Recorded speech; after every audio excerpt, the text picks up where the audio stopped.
بسم اللہ الرحمن الرحیم عزیز طلبہ کرام، السلام علیکم ورحمۃ اللہ وبرکاتہ۔ مختصر القدوری کا سبق نمبر 47، اور آج ہم باب الجنائز اس کو مکمل کریں گے۔ اور آج کے سبق کے اندر نماز جنازہ اور دفن کے کچھ احکامات ہوں گے، اور نماز جنازہ کا طریقہ بتایا جائے گا، اور میت کو کیسے دفن کرنا ہے اس کا پورا طریقہ بتایا جائے گا، اور اسی فوتگی سے متعلق کچھ متفرق مسائل ہوں گے، ان کی تفصیل بیان کی جائے گی۔ تو سب سے پہلے ہم نماز جنازہ کا طریقہ اور اس کو پڑھنے کا پورا انداز یہ ہم بیان کریں گے، اور انشاءاللہ پھر تدفین کی طرف چلے جائیں گے۔ آخر میں کچھ متفرق مسائل ہوں گے۔ تو سب سے پہلے عبارت پڑھیں گے، اور اس کے بعد انشاءاللہ اسی کے ضمن میں یہ سارے مسائل آئیں گے۔ عبارت یہاں سے آج: وَيَقُومُ الْمُصَلِّي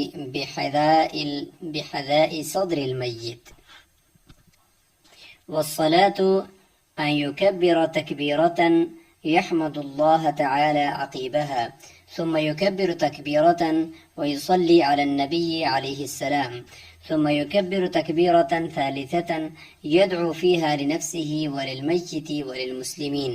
ثم يكبر تكبيرة رابعة ويسلم، ولا يرفع يديه إلا في التكبيرة الأولى، ولا يصلى على ميت في مسجد جماعات، فإذا حملوه على سريره أخذوه بقوائمه الأربع ويمشون به مسرعين دون الخبب، فإذا بلغوا إلى قبره كره للناس أن يجلسوا قبل أن يوضع من أعناق الرجال، ويحفر القبر ويلحد ويدخل الميت مما يلي القبلة، فإذا وضع في لحده قال الذي يضعه بسم الله وعلى ملة رسول الله، ويوجهه إلى القبلة ويحل العقد ويسوي اللبن على اللحد، ويكره الآجر والخشب، ولا بأس بالقصب، ثم يهال التراب عليه، ويسنم القبر ولا يسطح، ومن استهل بعد الولادة سمي وغسل وصلي عليه، وإن لم يستهل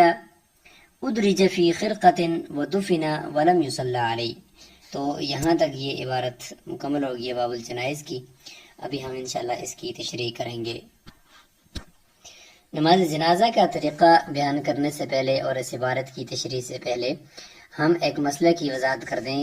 جس میں نماز جنازہ کا حکم بیان ہوگا، اور اس کے ارکان اور اس کی جو شرائط ہیں وہ بیان ہوگی۔ تو نماز جنازہ پڑھنا یہ فرض کفایہ ہے۔ اگر بستی میں سے، علاقے میں سے اگر کسی ایک آدمی نے بھی اس نماز جنازہ میں، مسلمان کی نماز جنازہ میں شرکت کر دی تو سب سے وہ فرض ساقط ہو جائے گا، اور اگر کسی ایک نے بھی نہ کی تو سب جو ہے وہ اس فرض کو چھوڑنے والے شمار ہوں گے، تارک شمار ہوں گے۔ تو اس لیے فرمایا کہ فرض کفایہ ہے۔ نماز جنازہ کے ارکان وہ دو ہیں، ایک تو اس کی وہ 4 تکبیریں ہیں، اور دوسرا قیام ہے، اور شرائط اس کی یہ 6 ہیں۔ نمبر 1، میت جو ہے وہ خود مسلمان ہو، کافر کے اوپر نماز جنازہ نہیں پڑھی جاتی۔ نمبر 2، میت پاک ہو، ناپاک کے اوپر نماز جنازہ نہیں پڑھی جائے گی۔ نمبر 3، میت کا آگے ہونا، یہ نہیں کہ میت کا پتہ ہی نہیں ہے، غائب، تو غائب کا جنازہ پڑھنا یہ درست نہیں ہے۔ حضور صلی اللہ علیہ وسلم نے جو نجاشی کا پڑھا تھا تو اللہ تعالیٰ کے حکم سے، اللہ تعالیٰ کی طرف سے حضور صلی اللہ علیہ وسلم کے سامنے بطور معجزہ کے سامنے سے پردے ہٹا دیے گئے، اور نجاشی کا جنازہ آپ صلی اللہ علیہ وسلم کو نظر آ رہا تھا، اور آپ اس کا نماز جنازہ پڑھا رہے تھے۔ تو یہ انہی کے ساتھ خاص ہے، بعد والا کوئی بھی انسان ایسا نہیں کر سکتا۔ نمبر 4، میت کا موجود ہونا، اور میت کے اکثر بدن یا نصف بدن سر کے ساتھ موجود ہونا، یعنی میت سامنے جو ہے وہ موجود ہو، اس کا صرف کوئی عضو نہ ہو بلکہ اس کا اکثر حصہ اس کا موجود ہونا چاہیے، یا اگر اکثر حصہ نہیں ہے، نصف ہے لیکن وہ نصف سر والا اگر ہے تو پھر بھی نماز جنازہ اس کے اوپر پڑھی جائے گی۔ اگر نصف سے کم ہے اور وہ سر والا حصہ نہیں ہے، یا صرف ایک ٹانگ ملی ہے یا کوئی اور چھوٹا سا حصہ ملے، تو اس کے اوپر نماز جنازہ نہیں پڑھی جائے گی، مکمل بدن کا ہونا ضروری ہے، کیونکہ وہ تو پھر میت کا ایک حصہ ہوگا، اس کو ہم یہ نہیں کہیں گے کہ یہ میت ہے۔ نمبر 5، مصلی کا زمین پر ہونا، یعنی بلا کسی عذر کے سوار نہ ہونا، یعنی کوئی عذر نہیں ہے تو اس وقت نماز جنازہ پڑھنے والا اور پڑھانے والا، خاص طور پر پڑھانے والا، وہ سوار ہو کر نہ پڑھائے۔ نمبر 6، میت بھی زمین پر ہونی چاہیے، بغیر کسی مجبوری کے، سخت مجبوری کے میت کو اوپر کسی جگہ پہ سوار کر کے اس کا جنازہ پڑھنا یہ درست نہیں ہے۔ تو یہ نماز جنازہ کی 6 شرائط ہیں۔ اب مختصراً عبارت کی تشریح بھی ملاحظہ فرمائیں۔ وَيَقُومُ الْمُصَلِّي بِحِذَاءِ صَدْرِ الْمَيِّتِ، یہ امام جو ہے وہ نماز پڑھانے والا، نماز جنازہ، وہ میت کے سینے کے برابر میں کھڑا ہوگا۔ یہ ایک مستحب عمل بتا دیے کہ مرد ہو یا عورت، وہ اس کے سینے کے برابر امام کھڑا ہوگا، کیونکہ سینے کے اندر ہی نور ایمان ہوتا ہے، تو اسی کے سامنے کھڑا ہونا یہ زیادہ مناسب ہے۔ اور یہ قول بھی ہے کہ مرد کے سینے کے برابر اور عورت کے جو ہے وہ سینے سے نیچے جو درمیان ہے، بالکل درمیان میں کھڑا ہوگا، تو یہ قول بھی درست ہے۔ البتہ مستحب یہی ہے کہ دونوں کے سینے کے برابر کھڑا ہو، لیکن ان سب صورتوں میں جو ضروری ہے وہ یہ ہے کہ بس میت سامنے ہونا چاہیے، اس کے جس حصے کی بھی برابر میں کھڑا ہو گیا تو نماز جنازہ ہو جائے گی۔ اب یہاں سے آگے نماز جنازہ کا طریقہ شروع ہو گیا ہے۔ فرمایا وَالصَّلَاةُ أَن يُكَبِّرَ تَكْبِيرَةً، نماز جنازہ کا طریقہ یہ ہے کہ وہ پہلے ایک تکبیر کہے گا، یحمد اللہ تعالی عقیبہا، جس کے بعد وہ اللہ تعالیٰ کی حمد بیان کرے گا، ثنا پڑھے گا، سبحانک اللہم وبحمدک وتبارک اسمک وتعالی جدک ولا الہ غیرک، یہ جو نماز کے اندر پڑھتے ہیں بس وہی پڑھے گا۔ ثم یکبر، پھر دوسری تکبیر کہے گا، تکبیرتاً، ایک تکبیر دوسری کہے گا، ویصلی علی النبی صلی اللہ علیہ وسلم، حضور صلی اللہ علیہ وسلم پر درود پڑھے گا، وہی نماز والا درود ابراہیمی، وہی پڑھنا ہے۔ ثم یکبر تکبیرتاً، پھر دوسری تکبیر، بلکہ تیسری تکبیر ہے، تکبیرتاً ثالثتاً، تیسری تکبیر کہے گا،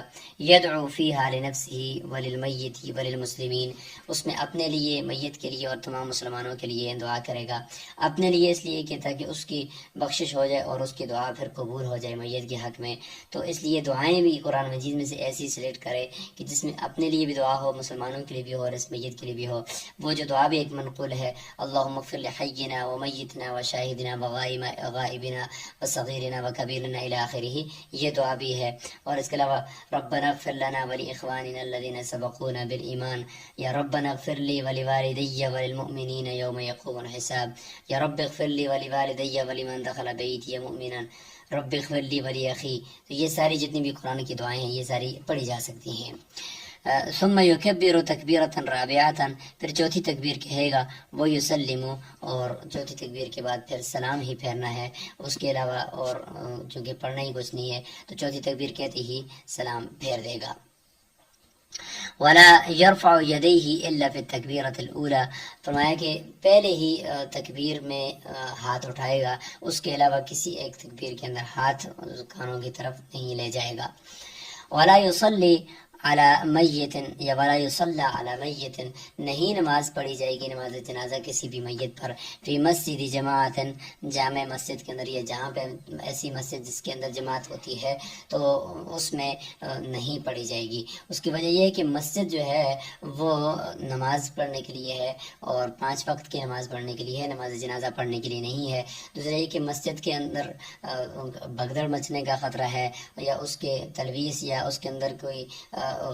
گندگی پھیلنے کا خطرہ ہے، اگر میت کے سے خون وغیرہ چل رہا ہے، کچھ بھی ہو سکتا ہے کہ جس کی وجہ سے، اگر نہ بھی ہو لیکن یہ ہے کہ مسجد کے اندر چونکہ وہ 5 وقت کی نماز کے لیے ہے، اس کے علاوہ کسی اور کام کے لیے وہ نہیں بنائے گی، کسی اور نماز کے لیے مثال کے طور پر جو نماز جنازہ ہے اس کے لیے تو اس کا مقصد نہیں ہے، اس لیے یہاں نہ پڑھی جائے۔ البتہ اگر کوئی عذر ہو یا بارش ہو، باہر کسی جگہ پہ نہ ہو، تو اگر اس طریقے سے کچھ صفیں وہ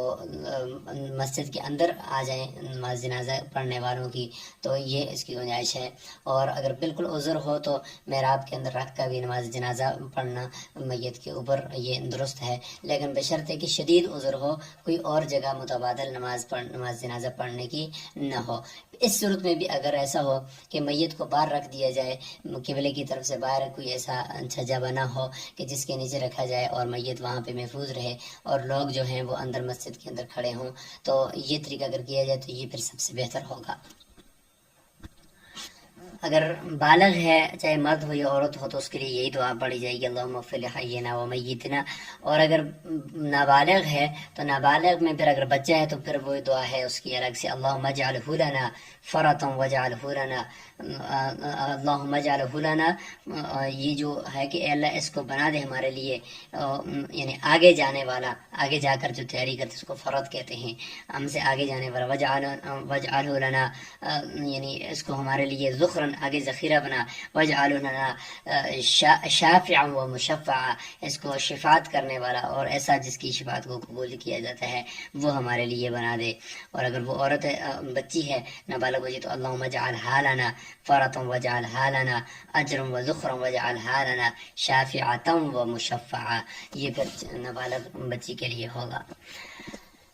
فَإِذَا حَمَلُوا، یہاں سے میت کو پھر اٹھانے کا ذکر ہے کہ جب نماز جنازہ ہو گیا تو اس کے بعد جتنا جلدی ہو سکے اس کو دفن کرنا ہے، اس میں تاخیر نہیں کرنی، جو درمیان میں میت کی زیارت کر رہے ہوتے ہیں اس میں کافی دیر لگ جاتی ہے، یہ طریقہ درست نہیں ہے، کوشش کریں نماز جنازہ سے پہلے ہی دیکھیں، اگر بعد میں کھولنا بھی ہے تو انتہائی مختصر اور فوراً اس کو دفن کی طرف لے جانا ہے۔ فَإِذَا حَمَلُوهُ، پس جب اس کو اٹھائیں گے علی سریری، اس کی چرپائی کے اوپر، اخذوا بقواہم الاربع، تو اس کو لیں گے پکڑیں گے چاروں وہ قوام یعنی جو چرپائی کے چاروں پائے ہیں اور چاروں حصے، ان سب سے اس کو پکڑیں گے، وَيَمْشُونَ بِهِ مُسْرِعِينَ، اور وہ اس کو لے کر چلیں گے ذرا جلدی کریں گے، دون الخبب، لیکن یہ کہ اس کو حرکت نہیں دیں گے،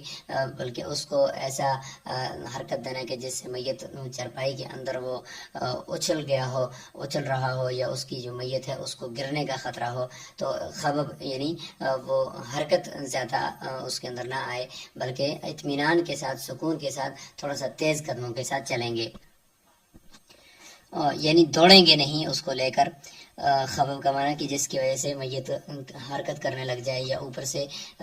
اس کا چرپائی سے وہ الگ ہونے کا اس کا خطرہ ہو، تو مسرعین، تیز تو چلیں گے لیکن یہ کہ اس کے اندر اتنا بھی تیز نہ ہو کہ خبب کا معنی یعنی دوڑنے لگ جائیں اور اس کی وجہ سے کہیں راستے میں میت کو کوئی خطرہ نہ ہو جائے۔ فَإِذَا بَلَغُوا إِلَىٰ قَبْرِهِ، پس جب وہ اس کی قبر تک پہنچیں گے،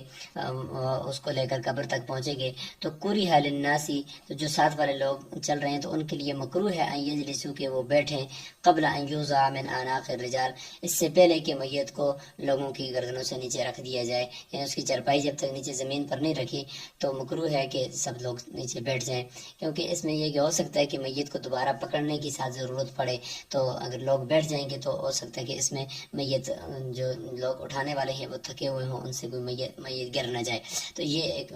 عمل ہے کہ وہاں پہ ایک دم سے جا کر نہ بیٹھیں۔ آگے قبر سے متعلق ہے کہ قبر کیسی ہونی چاہیے اور اس میں میت کو داخل کس طرح کیا جائے گا، تو اس میں ایک یہ کہ وَيُحْفَرُ الْقَبْرُ، قبر کو اس کے لیے کھودا جائے گا، وَيُلْحَدُ، اور لحدی قبر بنائی جائے گی۔ لحدی قبر یعنی اگر زمین سخت ہو اور وہ مٹی جو ہے وہ نرم نہ ہو تو اس میں یہ ہے کہ قبر کو یعنی نیچے کھڈا کھود کر پھر قبلے کی جانب نیچے سے قبلے کی جانب الگ سے ایک جگہ بنا کر الگ سے زمین کے اندر ایک ڈبہ بنا کر وہاں پہ میت کو رکھ دیا جائے. پھر جو پہلے کھڈا کھودا ہے تو اس میں کچی اینٹوں کے ساتھ اس کو لگا کر پھر اس میں مٹی بھر دی جائے. یہ ہے لحد قبر. اور شقی قبر یہ ہے اس کے مقابلے میں شقی قبر ہوتی ہے. شق کا معنی ہوتا ہے کہ بس نیچے اس طرح زمین کو کھود دینا سیدھا سیدھا اور اس کی سائڈوں میں دیواریں وغیرہ لگا دینا, جس طریقے سے عام طور پر یہ عجمی علاقوں کے اندر یا ایسے علاقوں کے اندر جہاں پر زمین نرم ہے تو وہاں پہ پھر وہ طریقہ نہیں کیا جا سکتا کہ دائیں طرف قبلے کی طرف جو ہے وہ الگ سے ایک ڈبہ بنا کر اس میں ڈال دیا جائے میت کو, کیونکہ زمین کے مل جانے کا فوراً خطرہ ہوتا ہے اور یا گر جانے کا خطرہ ہوتا ہے. تو اس لیے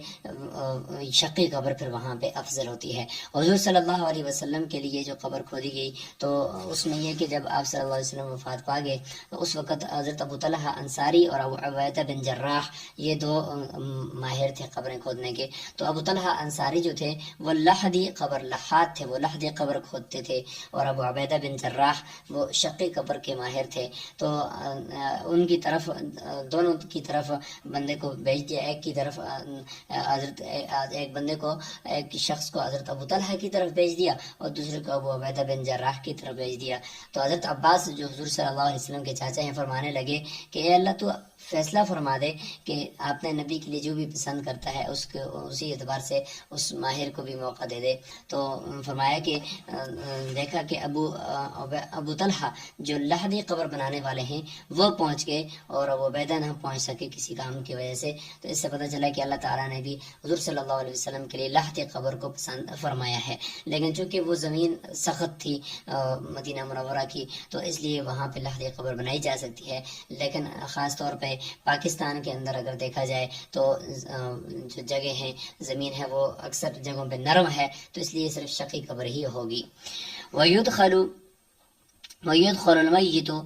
میت کو داخل کیا جائے گا مما یلی القبلہ قبلہ کی جانب سے, یعنی اس کی چرپائی کو قبلہ کی طرف رکھا جائے گا, اور جو قبر کے اندر لوگ ہوں گے وہ بھی ان کا رخ بھی جو ہے وہ قبلے کی طرف ہو, اور وہ پھر اس طریقے سے میت کو قبلے کی طرف سے لے کر وہ یعنی ان کا وہ جو جب قبر کے اندر اترے ہوں گے تو میت کو قبلے کی طرف سے اندر داخل کریں گے, یعنی چرپائی قبلے کی طرف سے ہوگی, ان کا رخ پر جس طرف بھی ہو, لیکن یہ کہ میت کو قبلے کی جانب سے انہوں نے قبر کے اندر داخل کرنا ہے, اور پھر قبر میں نیچے رکھ کر اس کی جو کروٹ ہے اس کو دائیں کروٹ پہ رکھنا ہے, اور اس کا جو چہرہ ہے اس کو قبلے کی طرف کرنا ہے, اور قبر کی جو مشرقی جانب کی جو دیوار ہے اس کے ساتھ کر کے اس کا جو چہرہ ہے وہ قبلے کی جانب کرنا ہوگا. آگے فرمایا کہ فَإِذَا وُضِعَ فِي لَحْدِهِ جب اس کو اس کی قبر میں رکھا جائے گا, قال الذي يضعه تو رکھنے والا, چاہے وہ ایک ہے دو ہے تین ہے, وہ رکھنے والے بسم اللہ یہ کہیں گے بسم اللہ وعلی ملت رسول اللہ, کہ اللہ کے نام سے ہم اس کو رکھتے ہیں اور اللہ کے جو رسول ہے اس کے دین کے اوپر اس کے حوالے ہم اس کو کر دیتے ہیں. تو یہ وہ ساتھ ساتھ پڑھتا رہے گا کہ بسم اللہ وعلی ملت رسول اللہ. قریب کے لوگوں کو بھی چاہیے کہ وہ بھی یہی پڑھتے رہیں. وَيُوَجِّهُهُ إِلَى الْقِبْلَةِ اور اس کو قبلے کی طرف متوجہ یعنی اس کی رخ کو پھیرے گا اور اس کے چہرے کو قبلے کی طرف کرے گا. وَيَحِلُّ يَحِلُّ یہاں پہ زیادہ مناسب ہے, حل یحل, اور وہ اس کی گرہ کو کھول دے گا, یعنی کفن کو جو گرہ لگائی تھی سر کی طرف سے پاؤں کی طرف سے وہ اس لیے لگائی تھی کہ تاکہ کفن کھل نہ جائے. اب چونکہ قبر کے اندر رکھ دیا, اب کھلنے کا اندیشہ نہیں ہے تو اس لیے اب اس گرہ کو کھول دے. وَيُصَبِّ اللَّبِينَ عَلَى اللَّحْدِ اور چونکہ لحدی قبر ہوگی تو قبلے کی جانب اس کی الگ ایک ڈبہ بنا ہوگا, تو اس کے اندر میت کو رکھیں گے. تو اوپر سے تو کچھ رکھنے کی ضرورت نہیں ہے, البتہ اس کے جو سائڈ پہ جو آپ نے کھڈا کھودا ہے تو اس کے اوپر اندر کچی اینٹیں, لبن کہتے ہیں کچی اینٹوں کو, پکی اینٹ وہاں پہ نہیں لگانی, وہ لگا کر اس میں پھر مٹی بھر دے گا. وَيُكْرَهُ الْآجُرُّ پکی اینٹ والخشب اور لکڑی یہ مکروہ ہے. ولا بأس بالقصب البتہ بانس جو ہے وہ اس میں کوئی حرج نہیں ہے, یعنی چونکہ قبر جو ہے وہ بوسیدہ ہونے والی چیز ہے, اس کو کوئی ایسی چیز نہ لگائی جائے کہ جس سے اس کے اندر ہمیشگی ہو اور ہمیشہ کے لیے وہ رہے اور وہ پکی ہو جائے, یہ مناسب نہیں ہے, یہ مکروہ ہے, کیونکہ وہ پھر بوسیدہ ہونے کی چیز تو نہ رہی نا. تو شریعت کا مزاج بھی یہی ہے کہ قبر جب ایک دفعہ ختم ہو جائے اس میں پھر قیامت تک آنے والے انسان یہاں پہ دنیا میں بسیں گے تو وہ پھر اس میں دوبارہ ان کو دفن کیا جا سکتا ہے. جب قبر ایک دفعہ ختم ہو جائے، اس کے آثار مٹ جائیں، اس کے اوپر تعمیرات پھر اس جگہ پہ ہو سکتی ہیں. تو اب ایک دفعہ جب قبر پکی ہوگی تو وہ تو کئی صدیوں تک پھر وہ پکی رہے گی، اور اس جگہ کے اندر پھر اور کچھ بھی نہیں کیا جا سکتا. تو اس لیے یعنی اس حکمت کے تحت کہ کہیں ایسا وقت نہ آ جائے کہ پھر میتوں کو دفنانے کے لیے مناسب جگہ نہ ملے، یا لوگوں کے گھر بنانے کے لیے مناسب جگہ نہ ملے، کہ تمام قبرستان حد نگاہ قبرستان ہوں. آج کل بھی دیکھیں تو بڑے شہروں کے اندر کتنے لمبے لمبے قبرستان، اور اس میں تمام قبریں پکی ہیں. اب اس جگہ پہ تو اور کچھ نہیں کیا جا سکتا. حالانکہ شرعاً مسئلہ یہ ہے کہ جب تک قبرستان جب سیدھا ہو گیا ہے تو ختم ہو گیا، تو اس جگہ پہ یعنی تعمیرات بھی کر سکتے ہیں، اور اس جگہ پہ کوئی دوسرا مردہ بھی دفن کر سکتے ہیں. تو اب دیکھیں اگر یہ ساری قبریں کچی ہوں تو پھر ایک ہی قبرستان کے اندر جو ہے وہ نسل در نسل وہ قبرستان بھی چلتا رہے، اس میں کوئی بھی مسئلہ نہ ہو. اس طریقے سے مسجد نبی کے قریب جو جنت البقیع ہے، دیکھیں 1400 سال سے اس میں مردے دفن کیے جا رہے ہیں. اگلے جو ہے وہ اس میں ختم ہو جاتے ہیں، یا ان کی ہڈیاں جو ہے وہ ختم ہو جاتی ہیں جب، تو اس میں کوئی اپنا ایک نظام بھی ہے. لیکن اس کے باوجود وہاں پہ اسی قبر کے اندر کتنے مردوں کو دیکھیں بار بار دفن کیا جا رہا ہوتا ہے. تو دوسرا یہ کہ اس میں یہ مسئلہ بھی آپ یاد رکھیں کہ قبر کے اندر پختہ جو بلاک لگائے جاتے ہیں، یعنی سیمٹی بلاک لگائے جاتے ہیں، یا اس کے اوپر سیمٹی جو سلیٹیں لگائی جا رہی ہیں، کہ حالانکہ اوپر لکڑی ہونی چاہیے، لیکن کہ کہیں پہ اگر لکڑی دستیاب نہیں ہے، اتنی زیادہ لکڑی نہیں ہے، لیکن پتھر البتہ موجود ہے، جو آج کل پتھر تراش کر بنائے جاتے ہیں، یا یہ کہ سلیٹ سیمٹی بنائی جاتی ہے، یا اندر قبر کی جو دیواریں ہیں اس کے اوپر بلاک لگائے جاتے ہیں. تو ان سب چیزوں کی پھر جہاں پہ سخت ضرورت ہو کہ پتھر نہیں دستیاب ہے، زمین نرم ہے، تو وہاں پہ جو بغلی قبر ہے وہ بھی نہیں بن سکتی، شقی قبر ہی بنے گی. تو اس صورت کے اندر پھر یہ حکم ہے کہ اس مجبوری میں بلاک لگانے کی پھر گنجائش معلوم ہوتی ہے، اور اوپر بھی وہ سلیٹ لگانے کی گنجائش معلوم ہوتی ہے. لیکن اگر کہیں پہ اگر یہ ساری چیزیں دستیاب ہیں، پتھر دستیاب ہے، لکڑی دستیاب ہے، یا بغلی قبر جو ہے وہ وہاں پہ بنائی جا سکتی ہے، تو اس صورت کے اندر پھر دوسری قبر بنانا یہ بھی پھر مکروہ ہوگا، یہ درست نہ ہوگا، اور اس طریقے سے پکی چیزوں کو استعمال کرنا بھی درست نہ ہوگا. ثم یحال التراب علیہ، پھر مٹی اس کے اوپر ڈالی جائے گی، یعنی قبر کے اوپر سلیٹ یا لکڑی وغیرہ رکھ کر اس کے اوپر مٹی ڈالی جائے گی. وَيُسَنَّمُ الْقَبْرُ، اور قبر کو کوہان نما یعنی اونٹ کے کوہان کی طرح گول بنایا جائے گا، اس کو چکور نہیں بنایا جائے گا. وَلَا يُسَطَّحُ، اور اس کو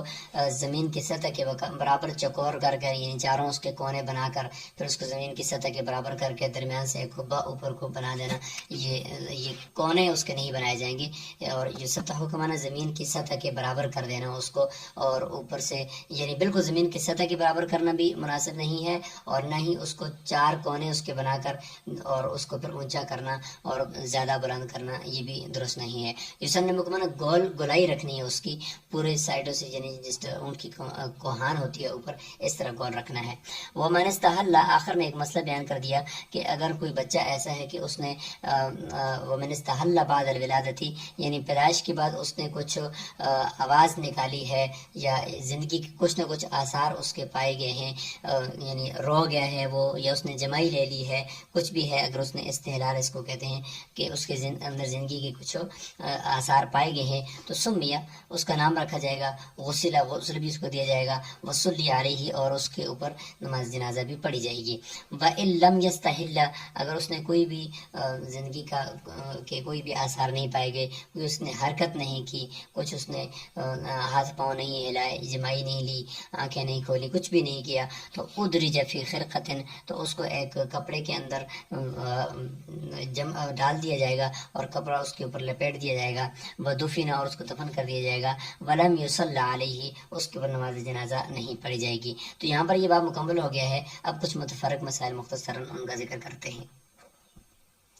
سب سے پہلا مسئلہ یہ ہے کہ تعزیت کا مسنون طریقہ کیا ہے۔ اگر کسی کے گھر میں فوتگی ہو جائے تو مسنون طریقہ یہ ہے کہ 3 دن کے اندر اندر آپ نے ان کے پاس جانا ہے اور اہل میت کو تسلی دینی ہے۔ تسلی کے جو الفاظ بھی آپ اپنی زبان میں اپنے عرف کے مطابق بول سکتے ہیں وہ بولیں۔ اس کے بعد آپ یہ الفاظ بھی بولیں، ان للہ ما اخذ وله ما اعطى وكل شيء عنده باجل مسمى فلتصبر ولتحتسب۔ تو یہ الفاظ بھی ساتھ ساتھ بولے، اور ساتھ ہی اپنے اگر یہ نہیں آتے تو اپنی زبان کے اندر جو بھی الفاظ اس کو بولے، لیکن تسلی والے الفاظ ہوں۔ غیر مسلم کے پاس بھی جا کر تعزیت کی جا سکتی ہے، لیکن اس کے پاس بس جا کر بس اپنی زبان کے اندر یہ الفاظ اس کو تعزیت کے ساتھ، اس کی مانوسیت کے ساتھ جتنے بھی الفاظ بولے جا سکتے ہیں اس وقت وہ بولے جائیں۔ لیکن یہ کہ ہر ایک جو وہاں پہ بیٹھے ہوتے ہیں ہر ایک کے لیے ہاتھ اٹھانا، اور جو بھی آ رہا ہے ہاتھ اٹھاؤ وہی دعا کرو، ہر سیکنڈ اگلے منٹ کے بعد دعا کرو پھر ہاتھ اٹھاؤ، یہ ثابت نہیں ہے۔ البتہ یہ کہ یہ الفاظ اور ان کے ساتھ ہمدردی کا اظہار کرنا یہ ثابت ہے۔ نمبر 2، اہل میت اور مہمانوں کے کھانے کے انتظام۔ اس کے لیے بہت زیادہ ہر ایک عرف کے اندر مختلف چیزیں ہیں جو غیر شرعی ہیں۔ اس میں کمیٹیاں بنائی جاتی ہیں کہ پیسے جمع کرو، جو پیسے جمع نہیں کرتا تو اس کے فوتگی اس کے گھر والوں کے اندر اگر کوئی رشتہ داروں میں فوتگی ہو جائے تو دوسرے اس کے ساتھ کسی قسم کا کوئی تعاون نہیں کرتے۔ تو یہ چیزیں ساری غلط ہیں۔ البتہ یہ کہ شرم یہ ہے کہ ایک دن اور ایک رات کا کھانا، یہ 2 ٹائم کا کھانا کم از کم یہ پڑوسیوں کا حق ہے کہ وہ اہل میت کو کھلائیں، تاکہ ان کے گھر کے اندر غم آئے ہے وہ پکا نہیں سکتے، ان کو اور ان کے مہمانوں کو کھلائیں۔ اور اگر مہمان زیادہ ہیں 3 دن کے اندر اندر وہ واپس نہیں جا سکتے، کافی بڑے دوری شہروں سے آئے ہوئے ہیں، ٹکٹ کے مسائل ہیں، وہ 3 دن وہاں رہ رہے ہیں، تو اس صورت میں 3 دن تک بھی پڑوسی انتظام کر سکتے ہیں۔ اس کے لیے اگر وہ اسی وقت ہی فی الحال یعنی اپنی خوشی سے کوئی جمع کرنا چاہیں رقم اور وہ اس سے جا کر کوئی کھانا بنا لیں، یہ تو درست ہے، لیکن باقاعدہ کمیٹی کی ترتیب میں بہت سارے مسائل ہیں اور بہت سارے غیر شرعی امور ہیں جو کمیٹی کے اندر ہیں، اور کمیٹی بنانا اس حوالے سے اور ہر ایک کے اوپر مالک کے اوپر پیسوں کو لازم کرنا یہ بہرحال درست نہیں ہے، اور اس میں بہت سارے مفاسد بھی ہیں۔ اور نمبر 3، قرآن خوانی اور ایصال ثواب کا مسنون طریقہ یہ کیا ہے؟ تو وہ اس کے لیے کوئی دن منتخب کرنا شریعت میں یہ درست نہیں کہ بھائی جمعے والے دن ہی ختم پڑھانا ہے۔ باہر سے لوگوں کو منگواتے ہیں قرآن خوانی کرنے کے بعد، تو یاد رکھیں ایصال ثواب کے لیے جو قرآن پڑھا جائے یا پڑھایا جائے اس کے اوپر کھانا کھلانا یا اس کے اوپر کوئی اس کی اجرت دینا یہ بالکل جائز نہیں ہے۔ البتہ گھر کے اندر بہترین طریقہ یہ ہے کہ سارے رشتہ دار بیٹھیں، جتنا درد ان کو لگا ہے تو وہ جس درد کے ساتھ پڑھیں گے، اس کی اتنا باہر سے آنے والا آدمی نہیں پڑھ سکتا، تو وہ سارے بیٹھ کر قرآن خوانی پڑھیں، جتنا قرآن انہوں نے پڑھ لیا ہے وہ پڑھ کر پھر اس دن اس کو بخش دیں۔ اگر کسی مدرسے کے اندر جا کر پیغام پہنچا دیں کہ ہمارے فلاں میت کے لیے ایصال ثواب کر دیں، اور بہترین طریقہ یہ ہے کہ کوئی بھی عبادت آپ کریں اور اس کا ثواب جو ہے وہ اللہ تعالیٰ سے دعا کریں کہ اللہ اس کا ثواب میرے فلاں میت کو پہنچا دے، یہ ایصال ثواب کا بہترین طریقہ ہے۔ پھر اس کے ایصال ثواب کے لیے کسی مسجد کے اندر حصہ ڈال دیا، یعنی کوئی راستہ بن رہا اس میں حصہ ڈال دیا، کہیں پہ بھی کوئی رفائی کام ہو رہا اس میں ڈال دیا، تو اس سے کیا ہوگا کہ اکاؤنٹ ایک کھل جائے گا کہ جب تک وہ لوگ اس کو استعمال کرتے رہیں گے تو اس وقت تک اس میت کو اس کا ثواب پہنچتا رہے گا۔ تو یہ سب سے بہترین طریقہ ہے۔ باقی اس کے لیے جتنے بھی وہ تیجے ہیں 40ویں ہیں، یا یہ کہ دن متعین کر کے اس کے اندر ختم پڑھانا اور دکھلاوے کے لیے خیراتیں وغیرہ کرنا اور یہ چڑھاوے کرنا، یہ سب چیزیں غیر شرعی ہیں، ان کے کرنے کی ضرورت نہیں ہے۔ تو باب الجنائز مکمل ہو گیا ہے۔ آپ سے درخواست ہے کہ آپ اس میں کفن کا مسنون طریقہ، عورت کا کفن، مرد کا کفن، نماز جنازہ کا طریقہ، یہ ساری چیزیں آپ نے اچھی طریقے سے دیکھنی ہیں اور ان کو اچھی طریقے سے یاد کرنا ہے۔ السلام علیکم ورحمۃ اللہ وبرکاتہ۔